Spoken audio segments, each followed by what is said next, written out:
All right, let's see who get on this. We have some questions already from earlier. Bit of impromptu live, but we'll see how we go, and we'll probably start doing these more regular from now on. Amy, what is going on? Amy, Siobhan, for the crew here. We have some questions lined up, and let's just throw the questions up here. Okay.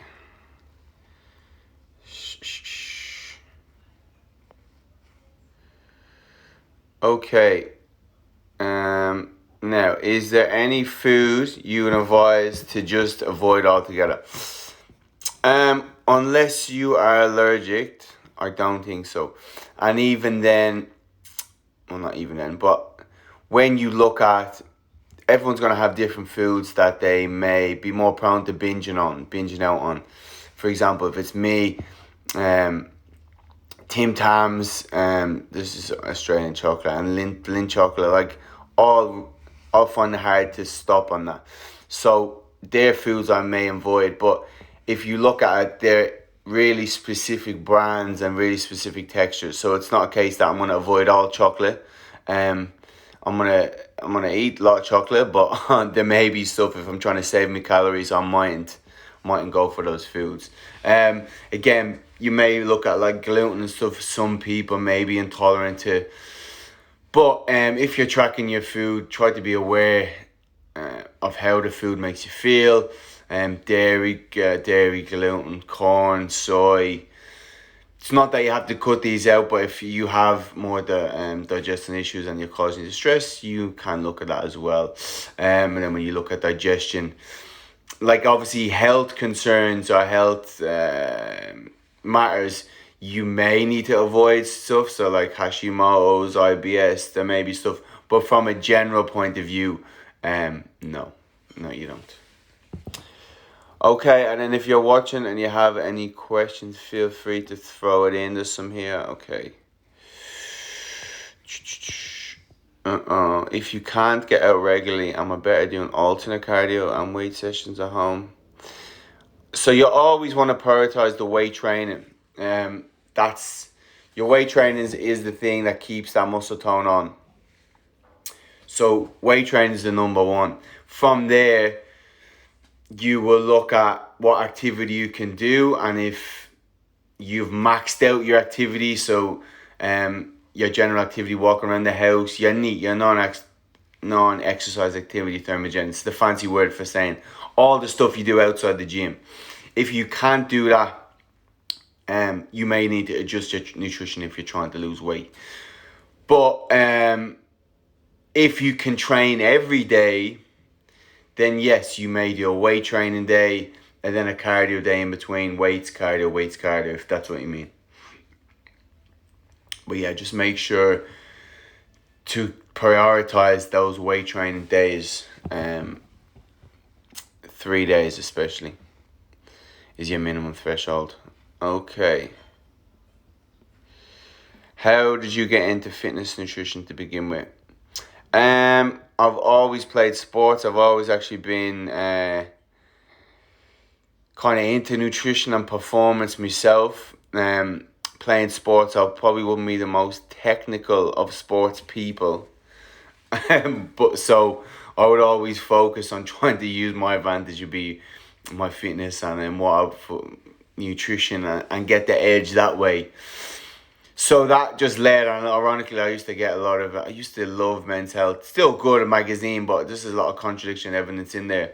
I used to read all those magazines. I used to read every muscle magazine, even though I wasn't a bodybuilder. I would always love all the information. And then obviously as I got more and more, now if I even look back what I was doing a few years ago, I'd be like, that wasn't really the right stuff. I've done a lot of stuff that isn't wrong, but that information was present. But luckily I'm in a position now. But yes, that I've always kind of been into it. I'm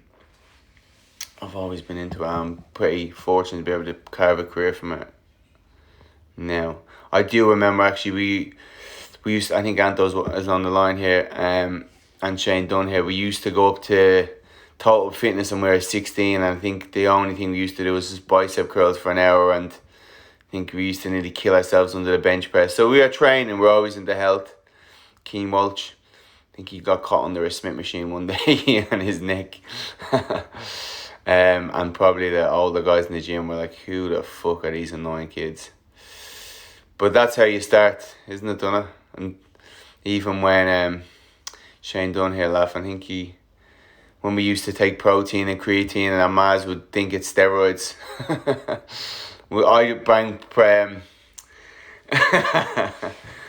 I had protein I bought one day, and my mum was like, you can't be bringing these steroids into the house. It's synthetic. It's not good for you. And I remember I must have had an angry moment, and she goes, that's that fucking whey protein. I told you, it's making you like this. And obviously that's not the most common thing. Sorry if anyone got whiplash there. Take the charger off. Yeah, I think he's still there. He's stuck under the Smith machine calling for help. Here we go. Okay. Fat loss training program. So when you look at fat loss and weight training, it will actually be the same as muscle building training, as crazy as that sounds. So the same way you would approach building muscle in the gym, whether you're a guy or a girl, that will be the exact same program if you're trying to lose fat. Because what we want to look at when you are trying to lose fat is maintaining muscle. So you need the exact same program to force your body to maintain muscle while you lose the fat around it. That will maintain that muscle tone and help you get more toned, which is what everyone wants to do. So if you're in the gym 3 days a week, I'd probably go 3 full body days. If you can go to the gym more than 3 days, I would probably do maybe an upper body, lower body split from there. If you could do maybe 5 days, and 3 to 4 is like your minimum threshold. That's pretty good. Any more isn't as important. So 3 to 4 days, whether it's an upper lower body split or whether it's a full body split, that will probably be best. But yeah, it's just getting your head around that. Even though you're trying to lose fat, when you go into the gym and you're doing your weight training, it's not going to feel aerobic in nature. It's not going to feel like cardio where you're sweating, you're puffed. It's going to be more of a muscle burn thing. And I always get texts from online clients saying, Sean, I don't feel this program's hard enough. Even though they're going to failure on the exercises, they're comparing it to if they ran around the block and they're aerobic that way. And that's not. Okay. Actually, for a lot of weight training and gym sessions in general, you're not burning a lot of calories. So there's no point trying to go and killing yourself in the gym, okay? Because the amount of calories that's burned is very minimal if you're not taking into account what you're actually eating.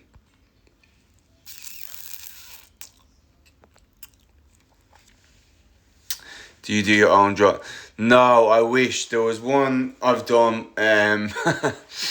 There's one I've done where it's an ab one, how to lose fat in your stomach. And my girlfriend's actually an artist. I'm letting you in behind the scenes here.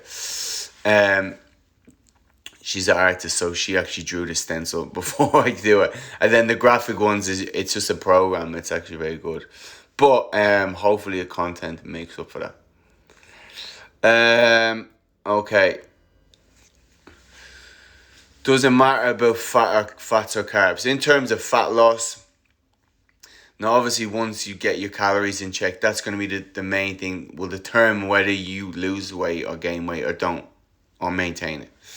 After that, the main priority is your protein intake. So make sure you get enough protein to maintain that muscle.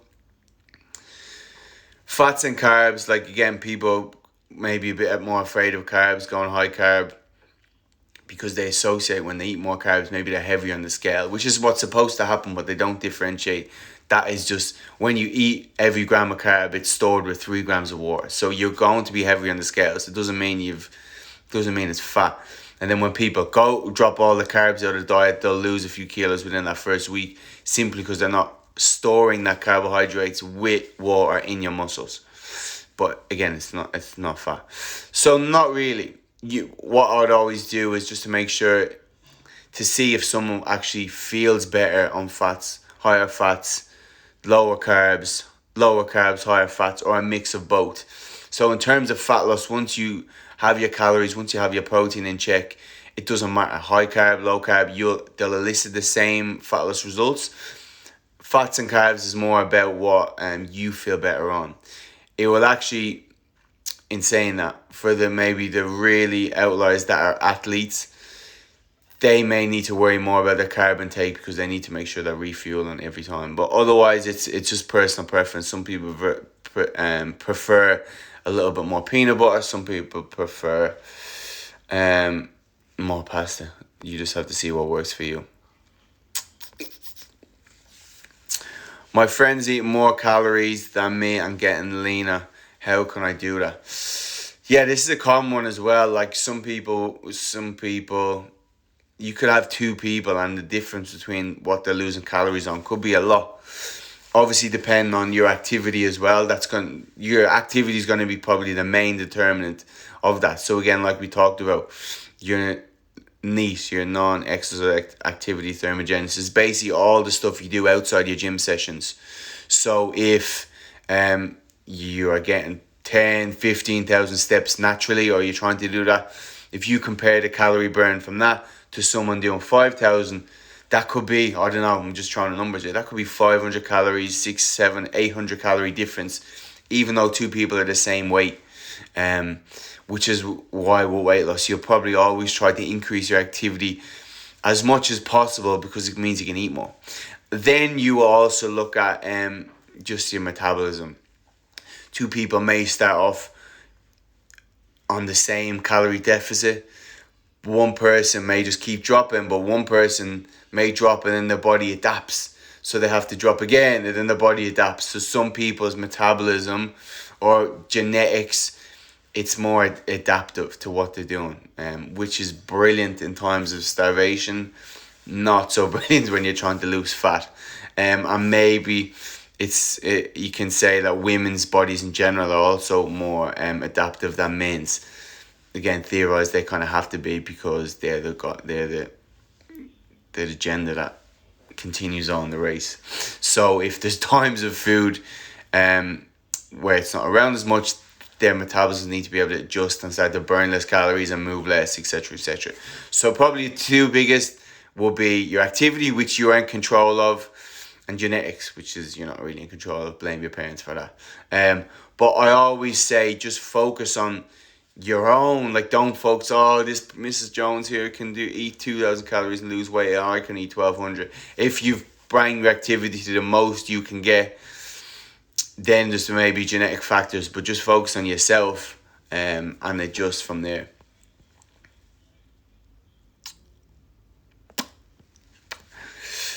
Should one enjoy their PT sessions? My PT is killing me. I dread going. What should I do? Yeah. If any activity in general, whatever it is, if you do not enjoy going to that,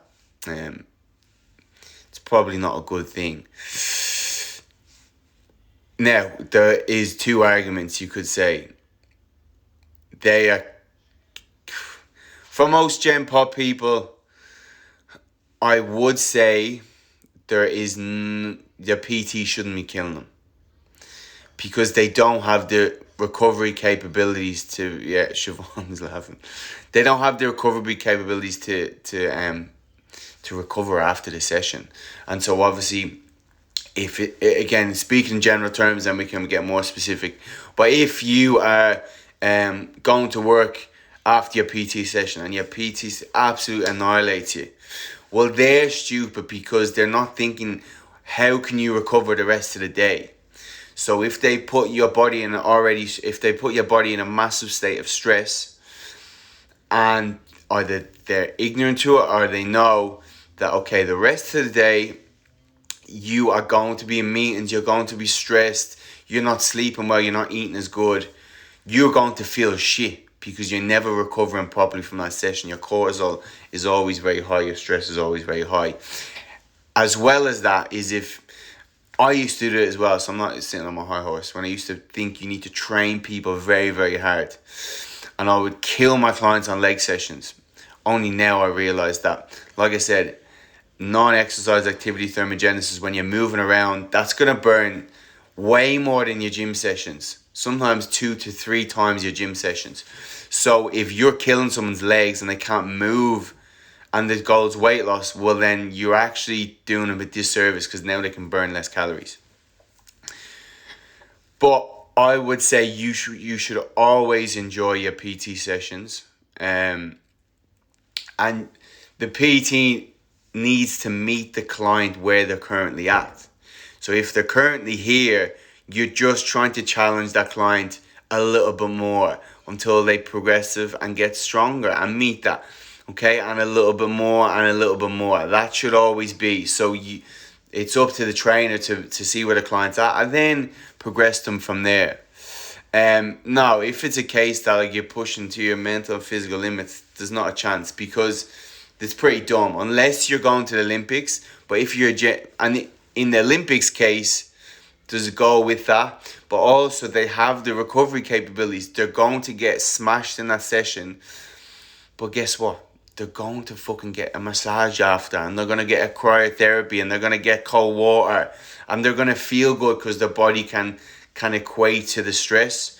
But if you're just trying to lose weight and the trainer's setting the bar way too high for where you're currently at, you're on bodyweight squats and the trainer's mind you should be doing all this mad stuff. Yeah, I wouldn't say. I've had clients that will never leave me. They get results, and this is online and face to face. They get results, but they never. It's never a moment that anything is too unachievable, unattainable to do in the gym, because if it's too unattainable, too hard, then the trainer hasn't set the bar right for that person to be able to achieve it. So no, definitely no. Even I went. Did boxing, I think, no, when I did jiu-jitsu first, I used to go to the advanced classes, and I used to walk out of advanced classes literally feeling sick and couldn't calm my body down for a good hour after. And I didn't enjoy that. I never went back. I'm not at that level yet, so I need to go back to the beginner's class. And now, after 2 years later, I can go back to that and I can enjoy it because I'm good at it and because I can achieve it. So, in a roundabout way, definitely no. And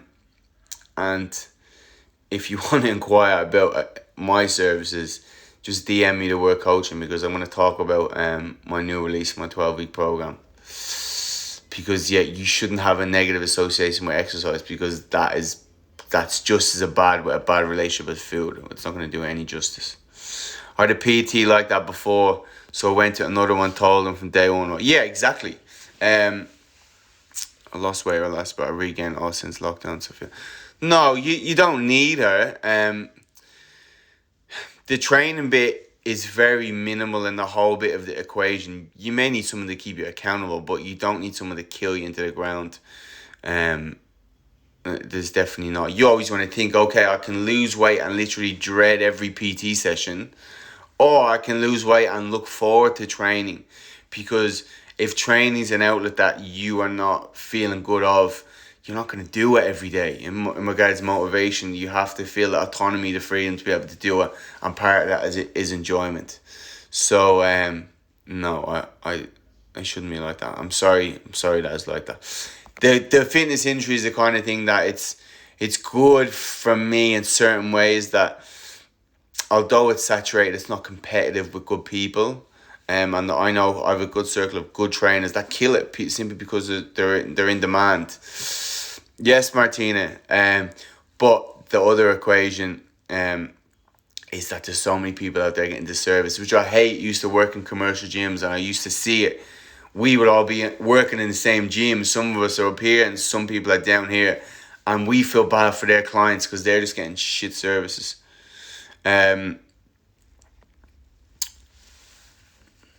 Jimmy, what exercise do you recommend for increasing anaerobic capacity? Now, this would be more a question for my colleague Gray Morris, but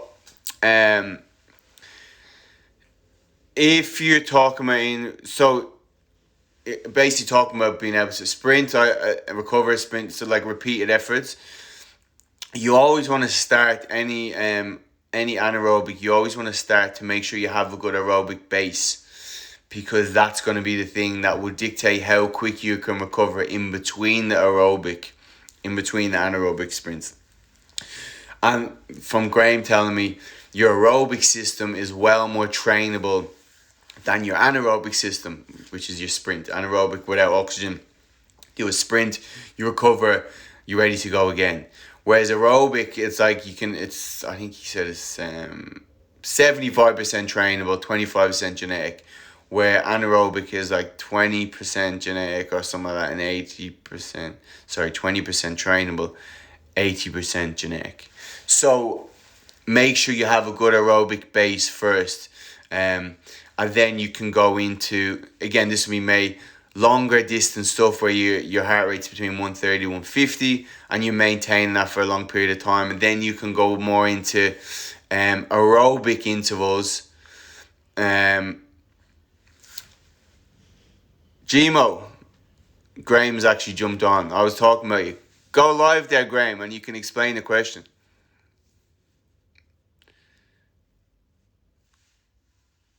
Gmo, tag, I don't know how I see I can go live. Okay, let's see this.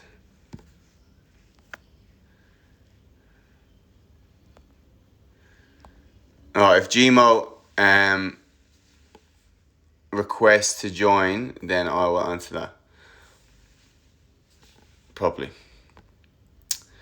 Okay.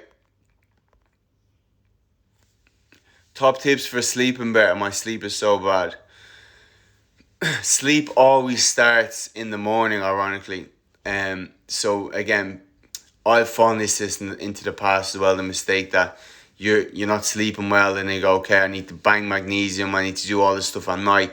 But if you're not setting your body clock in the morning, that's when you get your circadian rhythm to be able to sleep at night. You're sending the information to your brain to regulate your body clock, and then that will help you sleep at night. But if you're never giving your brain those signals in the morning, you're not going to get tired at night, and you're not going to release all these hormones cascade that you want to be able to sleep properly. So first thing will be to get sunlight on your eyes within 20 minutes, I think, of waking up, if you can, or just as soon as possible. Obviously, if you're getting up at like me and it's 5 a.m, you can't really do that. Although I did buy an alarm clock that before it goes off, it shines a light to slowly wake you up, and then the alarm goes off 20 minutes later. So first, Amy, let me get back to that. First, get sunlight in the morning. You want about 20,000 lux. You can measure the lux in your phone. Basically, you want it bright. That's it's called a Zeitgeber, and basically all these Zeitgebers give your brain information about your circadian rhythm. Next, what you want to do, again, if you're eating 3 meals, is eat breakfast. It's a Zeitgeber that helps this. And again, Owen Lacey, listen to the podcast I did with him. He explains it well. Eat breakfast if you can, if you're not fasting. Exercise if you can in the morning, because again, all these things are going to increase the hormones you want. And then when you look at night, again, you're winding down. You don't want to go from 100 to 0. You want to go 199. So this happens a few hours before. Again, I'm hopeless at it. I'm trying my bit better. Get off your phone. If you need to go on your laptops, download Efflux, which takes the blue light from it. I'm not pretty sure a lot of iPhones do it anyway. And when you look at sleep, so ideally your cortisol, your hormones should be high in the morning, and then it should go down at night. But at night, for it to be low, so when it's low at night, your melatonin will be high. However, if your stress is high at night, it's going to stop you from releasing melatonin and sleeping. So you have to be fucking relaxed at night, okay? So start to create a dark environment that releases melatonin anyway. Then you need to relax. So there's no point start to talk about bills or look at emails at night, because that's going to hike your cortisol back up, and then your melatonin is not going to release properly in your brain. That's the thing that helps you sleep. Again, dark environments. from that. So sunlight, exercise, food in the morning. Okay, train as much as you can, exercise, that will wear your body out, that basically fills the battery, that makes you tired at night, physically exhausted, so you can sleep. Then when it comes to at night, start to get a routine where you get in a dark environment, and you're relaxing. Whatever you can do to relax at night, you need to do that. For me, I'll do baths with, and I'll put some Epsom salts in it. Magnesium, which is in the Epsom salts, that's another thing you can use. It basically helps regulate your nervous system. It's not sleeping tablets. Helps regulate. In some certain cases, you can use melatonin as well to reset that, especially if you're a shift worker or you're jet lagged. But do not fucking take sleeping tablets. They're the dumbest thing ever for most people. They can't sleep and they take sleeping tablets. That literally it doesn't give you the restorative sleep when you take sleeping tablets. It just fucking knocks you out.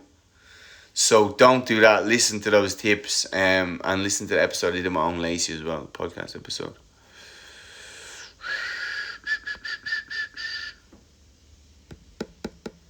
Why are PT so interested in your toilet habits? A few I've had have asked me. Because they're creeps. No, I'm joking. Because digestion is one of the kind of assets, one of the key factors in overall health. If someone's digestion system isn't off, it's gonna, most of your immune system is in your digestion. Dora, what's happening? Most of your immune system is in your digestion. All the good brain chemicals are made from your brain in your stomach, in your stomach area. If your digestion's not good, you're not going to be taking in nutrients from food. If you're not going to the toilet properly, it's a sign of bad digestion. And it's also a sign that in most cases, you're not eating the proper foods. So you should be going to the toilet regular. And there's a chart, not to get too crude, but there's a chart where you can look at, I can't remember the fucking name of it, where you can basically see your shite and what it should be, texture, size. Size will differ between everyone. But texture, and then how it's formed, all that lovely stuff. And it's important that you are at the optimal level, because that's a sign of good digestion.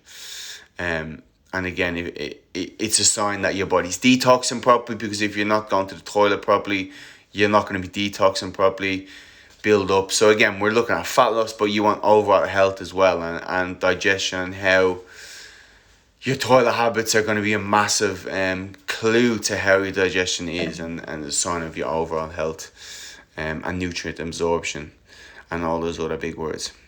So yes, good question. Okay, let me see any other questions here. Again, if you have any more, pop them below. I'm going to do these more regular. And I also, who do we have here? Siobhan, Martin, Julie, Amy, Declan, Amy, Dora. Right. Okay, I think that is good. Should you go first thing in the morning? If it's number 2, no, you don't have to. Like, if you're like me and you eat coffee, you drink a coffee, you probably will. But no, there's a formula. Again, my brain's gone blank Sunday evening. Like, you should be going to the toilet relative to the amount of meals you're eating, or something like that. I'll post it up anyway. But yeah, you should be going regular. Owen Lacey even tells a story of one of his clients, and again, it's kind of an untalked about topic in Ireland. And one of his clients came in, Mrs. Jones, and he goes to talk to the toilet regular. He goes, yeah, every Wednesday. So a lot of women neglect the digestion, and think of kind of stuff that isn't common as normal. Any tips for guessing calories when eating now? No, I would just guesstimate as best you can, Martina. Again, if in some cases when you're in focus, when you're in a fat loss phase, you may go and just look at the menu prior, type it into MyFitnessPal or whatever. Sometimes places have the calories on it, and then maybe overestimate a little bit. And yeah, it should be fine. Again, unless we're eating out 3 meals a day, it should be okay. Don't stress too much. But just account for, in saying that, account for fat content. Like when they cook with oil, it could be 300, 400 calories after, as well as that. Bristol stool chart. Yeah, that's exactly it, Ryan. Thank you very, very much. More reps at lower weights or less reps at heavier weight? You can do both. There's no problem at all. Obviously, for fat loss, if you're looking at like muscle retention, in most cases, you won't go below that 5 rep mark. Not that it's bad to go below that, but you're not getting as much kind of muscle damage. For most people that aren't at that advanced rate in regards to training. So it could be, if you're looking at like, okay, 8 to 10 reps you could do. If it's a chest press, 12.5 kilos for 8 reps, or you could do 10 kilos for 10 reps. Doesn't really matter. Once there's a progression, so if you're doing the lower reps with heavier weight, 12.5 kilos for 8 reps, next week let's try get 9 reps. And when you get to 10, you could go back to 8, increase the dumbbell again to 14, see how many reps you get, increase, back down, increase the weight, and etc, etc. Okay, if you have a question before I go, pop it in if I haven't seen it. Again, for those that know, and a lot of my clients are on here already, October 1st, I'll be releasing my new program, 12-week body transformation program, my online coaching thing I'm massively excited about. And as you can see, the girls, they're still with me after I don't know how many years online, and they're still loving it. So I'm obviously doing something right. So I would definitely recommend it, especially if your PT is the fucking saint and you're dreading every session. It shouldn't be like that at all. So there you go. Call and say hello to the lads and coaches. And the rest of you, I will see you all late. I'll be doing these at least once a week, if not twice, but I'll post the times. Thank you all for your questions. See you soon.